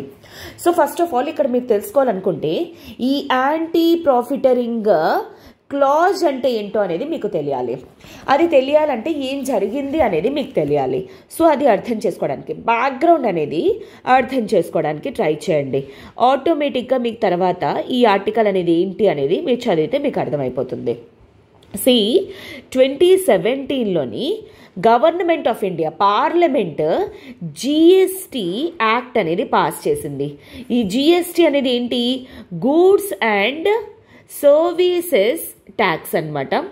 ఇది వచ్చేసరికి ఏంటి, ఇండియాలోని ఉన్న చాలా వరకు ఇండైరెక్ట్ ట్యాక్సెస్ అవన్నీ కూడా చాలా కన్ఫ్యూజింగ్గా ఉన్నాయి, ప్రాపర్గా ఇంప్లిమెంట్ అవ్వట్లేదని ఇవన్నీ కూడా క్యాన్సిల్ చేసేసి ఒక సింగిల్ ట్యాక్స్ మెకానిజం అనేది తీసుకొచ్చింది. అది జిఎస్టీ. ఈ జిఎస్టీ పరంగా ఏం చేస్తుంది, మల్టిపుల్ ట్యాక్స్ స్లాబ్స్ అనేవి పెడుతుంది అనమాట ప్రోడక్ట్కి తగినట్టుగా. ఫర్ ఎగ్జాంపుల్ లగ్జోరియస్ గూడ్స్ అన్నీ కూడా 27% 28% అని 30% అని, లేదు అంటే కొన్ని గూడ్స్ వచ్చేసరికి 15%, కొన్ని గూడ్స్ వచ్చేసరికి 5%, అట్లాగా ఆ గూడ్స్ తాలూకా నెసెసిటీ బట్టి, యూసేజ్ ప్యాటర్న్ బట్టి, అండ్ ఎవరు ఎక్కువ యూజ్ చేస్తారు, whether they are useful by for example rich people or poor people or middle income classed అనే దాని బేసిస్ బట్టి ట్యాక్స్ స్లాబ్స్ అనేవి పెట్టడం అనేది జరిగింది. సో దీన్ని ఇంప్లిమెంట్ చేయడం కోసమని ఈ యాక్ట్ అనేది ఏ బాడీని క్రియేట్ చేసింది, జిఎస్టీ కౌన్సిల్ అనే బాడీని క్రియేట్ చేసింది, with headed by ministry of finance. Obviously present GST council head ఎవరు, నిర్మలా సీతారామన్ గారు. So ministry of finance head తోటి జిఎస్టీ కౌన్సిల్ అనేది క్రియేట్ చేశారు. ఈ బాడీ అనేది స్లాబ్స్ అవి ఇంప్లిమెంట్ చేయడం, ఎప్పటికప్పుడు ప్రోడక్ట్స్ని చేంజ్ చేయడం కానీ ఎట్సెట్రా ఇవంతా కూడా చేస్తుంది. అయితే ఇప్పుడు ఏం జరిగింది, అప్పటి వరకు కూడాను ఇండైరెక్ట్ ట్యాక్సెస్ అనేవి ఉండేటప్పుడు ఒక్కొక్క ప్రోడక్ట్ మీద ఒక్కొక్క విధంగా ఉండేది. కానీ ఇప్పుడు మొత్తం యూనిఫామ్ ట్యాక్స్ స్లాబ్స్ యూనిఫామ్గా కంట్రీ అంతా ఒకే పద్ధతి ద్వారా ఇంప్లిమెంట్ చేస్తున్నారు. అయితే అలాంటప్పుడు ఏం జరిగింది, ప్రజలకు ఇంకా దీని గురించి కంప్లీట్గా తెలీదు. ఈవెన్ దో కొన్ని ప్రోడక్ట్స్ మీద, చాలా వైడ్ లాట్ ఆఫ్ ప్రోడక్ట్స్ మీద యాక్చువల్లీ యూజువల్గా ఉండే ప్రైసెస్ కంట ఆ ప్రైసెస్ అనేవి రెడ్యూస్ అయ్యాయి అనమాట జిఎస్టీ ఇంప్లిమెంట్ అయిన తర్వాత. ఆ బెనిఫిట్స్ ఏవైతే ఉన్నాయో ఆ బెనిఫిట్స్ని కన్స్యూమర్స్కి at the end of the day ఇవ్వాలన్నమాట. అవి ఇవ్వకపోతే ఏమని అంటారు, ప్రాఫిటరింగ్ అని చెప్పేసి అంటారు. సింపుల్గా మీకు అర్థం చెప్తాను చూడండి. బిఫోర్ జిఎస్టీ అలానే ఆఫ్టర్ జిఎస్టీ. సో ఇప్పుడు ఫర్ ఎగ్జాంపుల్ ఒక పెన్సిల్ అనేది ఉండింది. ఈ పెన్సిల్ మీద ఇంతకుముందు ఇది ట్యాక్సెస్ పడి ఎట్సెట్రా అదంతా కూడా అయిపోయిన తర్వాత ఒక 10 రూపీస్ పడుతుంది. కాకపోతే ఆఫ్టర్ జిఎస్టీ ఇది చాలా నెసెసరీ ప్రోడక్ట్ అనేది దీని మీద ట్యాక్స్ అనేది తీయడం ద్వారా దీని ప్రైస్ అనేది ఎంతకు వచ్చేసింది, 5 రూపీస్కి వచ్చేసింది. అయితే ఇప్పుడు ఏం చేస్తున్నారు, జిఎస్టీకి ముందు 10 రూపీస్ ఉండేది కదా, జిఎస్టీ తర్వాత 5 రూపీస్ అయింది కదా. ఫర్ ఎగ్జాంపుల్ XYZ అనే కంపెనీస్ ఏం చేస్తున్నాయి, ఈ 5 రూపీస్ రిమైనింగ్ ఎంత అయితే ఉందో డబ్బులు అది కట్ చేయకుండా ఈ 5 రూపీస్కి అమ్మడం కాకుండా స్టిల్ 10 రూపీస్కి అమ్ముతున్నారు. అంటే వీళ్ళ తాలూకా 5 రూపీస్ ఏదైతే డిఫరెన్స్ ఉందో అది వీళ్ళకి ప్రాఫిట్. సో దీన్ని అవాయిడ్ చేయడానికి అని చెప్పేసి ఏంటి, యాంటీ ప్రాఫిటరింగ్ అంటారనమాట. అలాగా జరగకుండా చేయడం, 5 రూపీస్ ప్రోడక్ట్ కేవలం 5 రూపీస్కి కన్స్యూమర్కి రీచ్ అయ్యే విధంగా. అందుకే కదా ఈ ట్యాక్సెస్ అనేవి రెడ్యూస్ చేశారు. అందుకే కదా ఈ ట్యాక్స్లో అంటే కాంప్లెక్సిటీస్ ఏవైతే కన్ఫ్యూషన్స్ అవన్నీ ఉన్నాయో అవన్నీ క్యాన్సిల్ చేసి ఎందుకు దీన్ని తీసుకొచ్చారు, దీనికోసమే కదా. సో దీన్నే యాంటీ ప్రాఫిటరింగ్ అంటారు. ఇది ఇంప్లిమెంట్ చేయడానికి ప్రాపర్గా అన్ని కంపెనీస్ ఇంప్లిమెంట్ చేస్తున్నాయా లేదా, ప్రజలకి ఇది రీచ్ అవుతుందా లేదా, కన్స్యూమర్స్కి ఈ యొక్క అడ్వాంటేజ్ అనేది రీచ్ అవుతుందా లేదా అనేది చెక్ చేయడం కోసం అని చెప్పేసి నేషనల్ యాంటీ ప్రాఫిటరింగ్ అథారిటీ అనే బాడీ అనేది క్రియేట్ చేయడం అనేది జరిగింది. ఎందుకోసము? ఈ యాంటీ ప్రాఫిటరింగ్ ప్రావిజన్ ఏదైతే ఉందో అది ప్రాపర్గా ఇంప్లిమెంట్ అనేది అవుతుందా లేదా అనేది చెక్ చేయడం కోసం అని చెప్పేసి అనమాట. So this is what I think. మీకు ఇప్పుడు యాంటీ ప్రాఫిటరింగ్ అంటే ఏంటి, దీన్ని ఇవాల్యుయేట్ చేయడానికి ఇండియాలో ఏ బాడీ అనేది ఉండింది అనేది మీకు అర్థమైంది అనుకుంటా. అయితే ఇండియాలోని చాలా కంపెనీస్ అనమాట, take for example Hindustan Lever కానీ నెస్లీ కానీ ఇవన్నీ కూడా ఏం చేస్తున్నాయి, ప్రాఫిటరింగ్ అనే చేస్తున్నాయి. ప్రాఫిటరింగ్ అంటే అర్థం ఏంటి, ఏవైతే జిఎస్టీ ద్వారా ట్యాక్సెస్ అనేవి రెడ్యూస్ అయ్యి ప్రోడక్ట్స్ తాలూకా ప్రైసెస్ తగ్గాయో అలా తగ్గకుండా ఇంతకుముందు జిఎస్టీ రాకముందు ఏ ప్రైసెస్ ఉన్నాయో ఆ ప్రైసెస్కి అమ్మడాన్నే ప్రాఫిటరింగ్ అంటారు. అంటే కస్టమర్స్కి ఆర్ కన్స్యూమర్స్కి ఏవైతే బెనిఫిట్స్ అనేవి రావాలో ఆ బెనిఫిట్స్ రానివ్వకుండా చేయటం అనమాట. అయితే వాటి మీద నేషనల్ యాంటీ ప్రాఫిటరింగ్ ప్రావిజన్స్ అనేవి జిఎస్టీ లాస్ ప్రకారంగా నేషనల్ యాంటీ ప్రాఫిటరింగ్ అథారిటీ కొంత అంటే వాళ్ళని పనిష్ చేస్తూ ఆర్డర్స్ అనేవి ఇచ్చింది. ఈ కంపెనీస్ అన్నీ కూడాను ఈ national anti profiteering authority body ఏదైతే ఉందో వాటి తాలూకా వర్డిక్ట్ మీద ఇవన్నీ కూడా ఫైట్ చేస్తూ ఢిల్లీ హైకోర్టుకి వెళ్ళడం అనేది జరిగింది. కానీ రీసెంట్లీ ఢిల్లీ హైకోర్టు ఏం చెప్పింది, జిఎస్టీ అనేది ఎందుకు ఇంప్లిమెంట్ చేస్తున్నారు, ప్రజల తాలూకా ఎస్పెషల్లీ కన్స్యూమర్స్ కస్టమర్స్ వాళ్ళ తాలూకా బెనిఫిట్స్ కోసం, వాళ్ళకి బెనిఫిట్ చేయడానికి అలాంటివి ఈ యాంటీ ప్రాఫిటరింగ్ అనేది ఎందుకు క్లాస్ పెట్టారు, ప్రాపర్గా ఇంప్లిమెంట్ అవుతుందా లేదా అని చెక్ చేయడానికి. అలాంటప్పుడు అది ఇచ్చిన వర్డిక్ట్ ఏదైతే ఉందో అది కరెక్టే అని చెప్పేసి ఢిల్లీ హైకోర్టు చెప్పడం అనేది జరిగిందనమాట. అదే మనకి ఇక్కడ ఈ ఆర్టికల్లో కనిపిస్తుంది అనమాట. సో సెక్షన్ 171 ఏదైతే ఉందో ఈ CGST central goods and services tax అది ఈ యాంటీ ప్రాఫిటరింగ్ మెషర్స్ గురించి అండ్ ఏదైనా సరే ట్యాక్స్ ఆర్ ఏదైనా చేంజ్ అయితే అది ఆ రిడక్షన్ ఖచ్చితంగాను కస్టమర్స్కి ఆర్ కన్స్యూమర్స్కి రీచ్ అయ్యే విధంగా చూసుకోవడం అనమాట. అది ప్రాపర్గా ఇంప్లిమెంట్ అవుతుందా లేదా అనేది. సో ఢిల్లీ హైకోర్టు ఏం చేసింది, ఈ NA body national anti profiteering authority ఏదైతే ఇచ్చిందో ఆ మెషర్స్ని అగేన్స్ట్ ఒక 50 కంపెనీస్ అనమాట, including Hindustan Unilever limited, Nestle ఇలాంటి అవన్నీ కూడా అంటే ఆ ప్రాఫిట్స్ ఇంకా తీసుకోవడానికి వాళ్ళు ట్రై చేస్తున్నారనమాట. సో వాళ్ళకి అగెయిన్స్ట్గా వర్డిక్ట్ అనేది ఇవ్వడం జరిగింది ఎన్ఐఏ. దాన్ని అప్హోల్డ్ చేసింది ఢిల్లీ హైకోర్ట్. ఓకేనా. So that is all about this article. I hope that is very much clear for you. And last article for today, that is early nutrition impacts cognitive development. So this is important from which perspective? GS2 health and its impact and alani programme ఇంప్లిమెంటేషన్లో మనకి ఈ article అనేది very important అనమాట. ఏ విధంగా అయితే ఇక్కడ మీరు ఒకవేళ అబ్జర్వ్ చేసినట్లయితే ఇక్కడ ఒక ఇంపార్టెంట్ టర్మినాలజీ అనేది యూజ్ చేయడం అనేది జరిగింది. అదే ఏంటి, కాగ్నిటివ్ డెవలప్మెంట్ అంటే ఏంటి అనేది. అయితే ఇంతకీ ఫస్ట్ ఆఫ్ ఆల్ కాగ్నిటివ్ అంటే అర్థం ఏంటి, ఇది అర్థమయ్యిందనుకోండి మీకు అర్థమవుతుంది సింపుల్గా. అంటే ఒక పర్సన్ తాలూకా మెంటల్ ప్రాసెసెస్ రిలేటెడ్ అనమాట. ఇఫ్ అట్ ఆల్ వాళ్ళ తాలూకా మెంటల్ ప్రాసెసెస్ అనేవి ఇన్ టర్మ్స్ ఆఫ్ నాలెడ్జ్లో కానీ లేదు అంటే లెర్నింగ్లో కానీ ఆర్ అదర్వైజ్ అండర్స్టాండింగ్ ద థింగ్స్లో కానీ దీన్నే ఏమంటారు, కాగ్నిటివ్ అంటారు. For example like cognitive development అంటే అర్థం ఏంటి అంటే ఇప్పుడు ఏంటి అంటే నేను లైక్ 2 పర్సన్స్ ఉన్నారు. 2 పర్సన్స్ ఏంటి అంటే ఫారెస్ట్ని చూస్తే ఒకరు ఏంటి అబ్బా ఎంత బాగుంది ఏంటి ప్రశాంతంగా ఎన్వైర్న్మెంట్ ఉంది అని చెప్పేసి అనుకుంటారు. ఇంకొక పర్సన్ ఏంటి అబ్బా ఫారెస్ట్ అనేవి ఉన్నాయి వీటి వల్ల ప్రజల తాలూకా హెల్త్ అనేది బాగుంటుంది, ప్రాపర్ ఆక్సిజన్ అనేది రిలీజ్ అవుతుంది, ఇలా ఎట్సెట్రా ఎట్సెట్రా అని చెప్పేసి ఆలోచిస్తారు.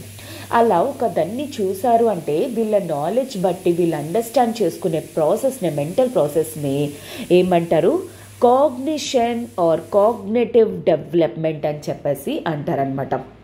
సో ఇక్కడ ఆథర్ ఏమని చెప్పేసి అంటున్నారు, ఈ కాలంలోని ప్రజెంట్ వచ్చేసరికి ఏంటి అంటే because of wide variety of reasons వల్ల చిల్డ్రన్ ఎవరైతే ఉన్నారో వాళ్ళు నాట్ జస్ట్ స్టంటింగ్ అనే ప్రాబ్లం తోటే కాదు, కాకుండా ఇంకా ఇంకొక ప్రాబ్లంతో పాటు ఫేస్ చేస్తున్నారు. అదే cognitive lack of cognitive development అని చెప్పేసి చెప్తున్నారు. అయితే స్టంటింగ్ అంటే ఏంటి? ఒక పర్సన్ అంటే ఒక చిన్న పిల్లాడు తన ఏజ్కి తగినట్టుగా హైట్ అనేది లేకపోతే దాన్నే స్టంటింగ్ అంటారు. ల్యాక్ ఆఫ్ కాగ్నిటివ్ డెవలప్మెంట్ అంటే ఏంటి? Lack of knowledge or understanding the things etcetera అనుకోవచ్చు. ఏమంటున్నారు? ప్రెజెంట్ ఏంటి అంటే చిన్నపిల్లలు అది పేరెంట్స్ వల్ల అవ్వచ్చు, లేకపోతే ప్రెజెంట్ అవేర్నెస్ అనేది లేకపోవడం వల్ల అవ్వచ్చు, లేకపోతే ఫుడ్ అనేది కరెక్ట్గా ఉండకపోయి ఉండొచ్చు, ఏదైనా కారణం అవ్వనండి. చాలా వరకు కూడా చిల్డ్రన్ అనేవాళ్ళు స్టంటింగ్ అనే ప్రాబ్లంతో కాకుండా ఇంకా కాగ్నిటివ్ డెవలప్మెంట్ అనే ప్రోగ్రామ్ అంటే వాళ్ళ మెంటల్ థింకింగ్ కెపాసిటీ అనేది కూడా ఇంక్రీజ్ అవ్వట్లేదు అని చెప్పేసి చెప్తున్నారు. దాని రిలేటెడ్ చాలా వరకు కూడాను ఏంటి అంటే రిపోర్ట్స్ అనేవి కూడా పెట్టారనమాట. ఫర్ ఎగ్జాంపుల్ ఏ శాంచెత్ స్టడీ అనమాట 2024లోని వరల్డ్ డెవలప్మెంట్ తాలూకా స్టడీ అనమాట. సో అండర్ న్యూట్రిషన్ వల్ల అంటే ప్రాపర్గా న్యూట్రిషన్ అనేది లేకపోవడం వల్ల కాగ్నిటివ్ స్కిల్స్ లైక్ ఏంటి వర్కింగ్ మెమరీ కానీ, ఇన్హిబిటరీ కంట్రోల్ కానీ, లాంగ్ టర్మ్ మెమరీ కానీ, వాళ్ళ లెర్నింగ్ కానీ ఇవన్నీ కూడాను రెడ్యూస్ అయిపోతున్నాయి, లేదు అంటే ప్రాపర్గా ఉండటం లేదు అని చెప్పేసి ఆథర్ చెప్పడం అనేది జరిగిందనమాట. అయితే ఏంటి? సో జనరల్లీ దీనివల్ల ఇండియాలోని ఏం జరుగుతుంది? దేర్ ఆర్ ఇర్రివర్సిబుల్ ఎఫెక్ట్స్ అనమాట. ఎందుకు? ఫర్ ఎగ్జాంపుల్ ఇప్పుడు ఒక పర్సన్ హైటే పెరగడంలో కాకుండా తన మెంటల్ డెవలప్మెంట్ కూడా ఇంక్రీజ్ అవ్వట్లేదు అనుకోండి. చిన్నప్పుడే కాదు ప్రాబ్లం, తను పెద్ద అయిన తర్వాత కూడా ఆ ప్రాబ్లం అనేది ఉంటుంది. అప్పుడు మాత్రం ఏమైనా న్యూట్రిషన్ ఎట్సెట్రా అవన్నీ ఇచ్చేస్తే ఏమైనా జరుగుతుందా ఏంటి? ప్రాపర్గా జరగదు. సో అందుకోసం అని చెప్పేసి ఏంటి అంటే దానికోసం కొన్ని కీ మెషర్స్ అనేవి తీసుకోవాలి అని చెప్పేసి చెప్పడం జరిగింది. ఆ కీ మెషర్స్ అనేది ఫస్ట్ వన్ ఏంటి అంటే breast feeding, early breast feeding. ఈ కాలంలో చాలా వరకు ఏంటి అంటే వాళ్ళు ఎక్కడ పథ్యాలు ఎట్సెట్రా అవన్నీ పాటించాలి, లేకపోతే ఇప్పుడు కొత్త కొత్త థింగ్స్ అన్నీ రావడం వల్ల బ్రెస్ట్ ఫీడింగ్ అనేది ఆపేశారనమాట. ఆ బ్రెస్ట్ ఫీడింగ్ అనేది లేకపోవడం వల్ల చిన్నపిల్లలకి ఇన్ఫాంట్స్ ఎవరైతే ఉన్నారో వాళ్ళకి ఇమ్యూనిటీ కెపాసిటీ పెరగటం లేదు, అండ్ అలానే ప్రాపర్ న్యూట్రిషన్ అనేది కూడా రావటం లేదు. చిన్నపిల్లలకి ఎప్పుడైనా గుర్తుపెట్టుకోండి, ఫస్ట్ ఇమ్యూనిటీ కెపాసిటీ కానీ హైయెస్ట్ వాళ్ళకి వాళ్ళ ఓవరాల్ గ్రోత్ అండ్ డెవలప్మెంట్కి సహాయపడేది ఏంటి అంటే milk from the mother. Breast feed చేయడం ద్వారా ఎన్నో మెషర్స్ అనేవి ఉంటాయన్నమాట, ఎంతో హెల్ప్ అనేది ప్రొవైడ్ చేస్తుంది. అదేవిధంగా చిల్డ్రన్ పెరుగుతున్నప్పుడు కూడాను వాళ్ళ డైట్ అనేది కూడా డైవర్సిఫైడ్ ఉండాలి. ఏదో ఒకటే కంటిన్యూస్ కాకుండా డిఫరెంట్ టైప్స్ ఆఫ్ సబ్జీ, కూరలు, అండ్ అలానే ఫ్రూట్స్, లేదు అంటే ప్రోటీన్స్, వైటమిన్స్, మినరల్స్ అవన్నీ కూడా ప్రొవైడ్ చేస్తూ ఉండాలి. Local nutrition.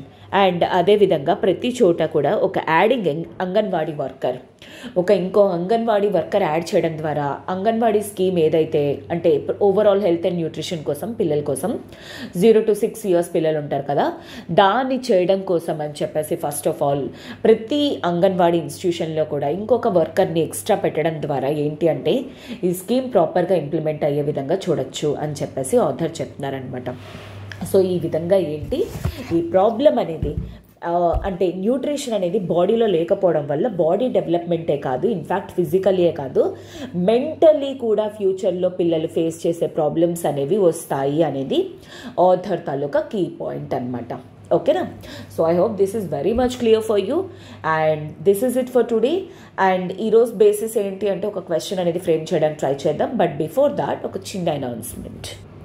ఇప్పుడు మన ఎల్టీఎక్స్ క్లాసెస్ వాళ్ళు the ultimate current affairs course module అనేది తీసుకురావడం జరిగింది యూపీఎస్సీ కోసం. ఎందుకంటే కేవలం మనకు ద హిందూ మాత్రమే ఇంపార్టెంట్ అని అనుకోలేం. మనం క్వశ్చన్స్ అనేవి యూపీఎస్సీ ప్రిలిమ్స్లో కానీ, మెయిన్స్లో కానీ, ఇంటర్వ్యూ స్టేజ్లో కానీ వైడ్ డైవర్సిటీ సోర్స్ నుండి క్వశ్చన్స్ అనేవి వచ్చే స్కోప్ ఉంటుంది. మన లాంగ్వేజ్ అండర్స్టాండ్ చేసుకోవడానికి, కాన్సెప్ట్స్ అనేవి అండర్స్టాండ్ చేసుకోవడానికి ద హిందూ అనేది మనం బేస్ చేసుకుంటున్నాం. కానీ apart from Hindu times of India నుండి కానీ, హిందుస్థాన్ టైమ్స్ నుండి కానీ, అలానే ఇండియన్ ఎక్స్ప్రెస్ నుండి, అలా డిఫరెంట్ ఆర్టికల్స్ నుండి, PIB, down to earth, live mint, ఇలా కూడా మనకి ఇంపార్టెన్స్ అనేది ఉంటుంది. వాటితో పాటు ఇంకొకటి ఇంపార్టెంట్ ఏంటి, మీరు కంటిన్యూస్ వింటున్నారు అంటే వినడం ఒక్కటే కాదు important, you also need to express your thoughts కూడా అనమాట. మన ఒపీనియన్స్ని షేర్ చేసుకునే ప్లాట్ఫామ్ అనేది ఉండాలి. మనం ఏం ఆలోచిస్తున్నామో అనేది తెలియాలి. ఒక ఆర్టికల్ అండర్స్టాండ్ చేయగానే మనకేం అర్థమవుతుంది, ఇందాక నేను చెప్పినట్టు కాగ్నిటివ్ డెవలప్మెంట్ అనేది చాలా ఇంపార్టెంట్. సో వాటన్నిటి కోసం మీకు ఒక ప్లాట్ఫామ్ అనేది ప్రొవైడ్ చేస్తుంది ఇప్పుడు మన LTX క్లాసెస్ వాళ్ళు. డైలీ మీకు CA లైవ్ క్లాసెస్ అనేవి కండక్ట్ చేస్తామన్నమాట. దాంట్లోనే ఏంటి అంటే అపార్ట్ ఫ్రమ్ హిందూ రిమైనింగ్ పేపర్స్లో వచ్చిన ఇంపార్టెంట్ ఆర్టికల్స్ కవర్ చేయడంతో పాటు ఇవి మీకు ఎంతవరకు అర్థమయ్యే, ఏంటి రిటైన్ చేసుకోగలుగుతున్నారు అనేది వీక్లీ మంత్లీ CA టెస్ట్ అనే కండక్ట్ చేస్తాం. Daily weekly monthly current affairs PDFs అనే ప్రొవైడ్ చేస్తాము. అలానే మీకు ఎవ్రీడే క్వశ్చన్స్ అనేవి అడగడంతో పాటు వీక్లీ మంత్లీ క్వశ్చన్స్తో పాటు ఓవరాల్ మీరు ఎగ్జామ్కి వెళ్ళేసరికల్లా మోర్ దాన్ 2000 MCQs ఎక్స్ప్లెనేషన్తో పాటు ప్రొవైడ్ అవుతుంది. రివిజన్ సిరీస్ అనేది కూడా ప్రిలిమ్స్ ముందు చేస్తాం అనమాట. సో దట్ అంతా కూడా మనకు గుర్తుకు రావడానికి. ఓకే, సో మన ప్రోగ్రామ్ అనేది ఏ విధంగా రన్ అవుతుంది, ఎలా రన్ అవుతుంది అని మీరు తెలుసుకోవాలనుకుంటే 1 monthకి 499 పే చేసి జాయిన్ అవ్వచ్చు. లేదు అనుకుంటే మీకు ఇప్పుడు క్లాసెస్ అర్థమవుతున్నాయి, ఇలానే ఉంటుంది అని మీకు అర్థమైతే ఒకేసారి మీరు 9999 పే చేసి life time validity current affairs కోర్సులో కూడా జాయిన్ అయిపోవచ్చు అనమాట. డూ రిమెంబర్ దట్ మీకు PDFs అనేవి ప్రొవైడ్ చేయడం ద్వారా ఒకే దగ్గర సోర్స్ అనేది ఉంటుంది అండ్ అలానే విత్ బ్యాక్గ్రౌండ్తో సహా మీకు ప్రొవైడ్ చేస్తాం. అదేవిధంగా మీకు క్లాసెస్లోని జాయిన్ అవ్వడం ద్వారా లైవ్ డిస్కషన్స్, డిబేట్స్ అనేవి కూడా జరగడం ద్వారా మీకు ఒపీనియన్ ఫార్మేషన్ అనేది కూడా జరుగుతుంది. సో జస్ట్ విత్ 10,000 రూపీస్కే మీకు లైఫ్ టైం వ్యాలిడిటీ తోటి కరెంట్ అఫైర్స్ కోర్స్ అనేది ప్రొవైడ్ చేస్తాం. లేదు మీకు ఎలా కోర్స్ ముందు ఎలా తెలుసుకోవాలి, PDFs ఇస్తున్నారా లేదా, ఎగ్జామ్స్ కరెక్ట్గానే జరుగుతున్నాయా లేదా, ఎంత ఒథెంటిక్గా ఉంటుంది అని తెలుసుకోవాలనుకుంటే ఒక 500 రూపీస్ అంటే పే చేసి మీరు పర్ మంత్ కూడా జాయిన్ అవ్వచ్చు. ఓకేనా? సో దీని రిలేటెడ్ మీరు ఏమైనా డౌట్స్ ఆర్ ఎంక్వైరీస్ కానీ ఉంటే యూ కెన్ కాల్ 7893995553. ఈ నెంబర్ కాల్ చేసి మీ డౌట్స్ అనేవి క్లియర్ చేసుకొని త్వరగా జాయిన్ అయ్యే ప్రయత్నం అనేది చేయండి. అండ్ అలానే మీకు శాంపిల్ PDF అనేది కూడా ప్రొవైడ్ చేస్తున్నాను. ఫర్ ఎగ్జాంపుల్ ఇలా జాగ్రఫీ ఆర్టికల్స్ అని చెప్పేసి అండ్ ఇది చూడండి, BBC రిలేటెడ్ సోర్స్ తీసుకోవడం అనేది జరిగింది. నెక్స్ట్ అలానే PIB రిలేటెడ్ సోర్స్ తీసుకోవడం జరిగింది. అండ్ అలానే డౌన్ టు ఎర్త్ నుండి ఇంకొక ఆర్టికల్, అలానే ఇండియా టుడే నుండి, అలానే republic world, business standard and తర్వాత డైలీ 2 క్వశ్చన్స్, అంటే ఆర్టికల్స్ బట్టి ఇంపార్టెన్స్ బట్టి క్వశ్చన్స్ అనేవి కూడా ఫ్రేమ్ చేస్తారు. డైలీ 2 3 5 అనేది కూడా అట్లుంటాయి అనమాట. డైలీ కూడాను వీటి మీద డిస్కషన్స్, తర్వాత డైలీ ఒక ఆర్టికల్ మీద డిబేట్స్ అనేవి చేసుకుంటాము. సో దట్ మీకు ఏంటి అంటే థింకింగ్ కెపాసిటీ అనేది ఇంక్రీజ్ అవుతుందన్నమాట.